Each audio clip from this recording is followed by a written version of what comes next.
నమస్తే. ఒక చిన్న మంచి మాట, భగవంతుడిని మనం మనస్ఫూర్తిగా నవ్వి సర్వస్వం భగవంతుడి మీదే వదిలేస్తే భగవంతుడు మనకి ఎట్లా సహాయపడతాడనే దానికి ఒక చిన్న నిదర్శనం చూద్దాము. గోదావరి జిల్లాలో డొక్కా సీతమ్మ గారు అనేవారు ఉండేవారు. వారు వచ్చిన ప్రతి వ్యక్తికి కూడా ఆకలి తీర్చేవారు, అన్నదానము చేసేవారు, ఆహారము వడ్డించేవారు. ఇట్లా చేస్తుంటే వారి ఆస్తిపాస్తులన్నీ కరిగిపోయి వారికి కూడా తినడానికి తిండి ఉందా అనే పరిస్థితి రాబోతోందిట.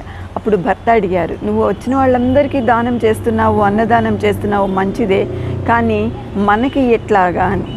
అప్పుడు ఆమె చెప్పాట, వచ్చిన వాళ్ళందరూ కూడా భగవత్ స్వరూపులు అనుకుంటున్నాను, భగవంతుడు మనకిచ్చిన దాన్ని వాళ్ళకి నేను కొద్దిగా ఇస్తున్నాను, అంతే, భగవంతుడు మనని ఆదుకుంటాడు అని ఆమె చెప్పారట.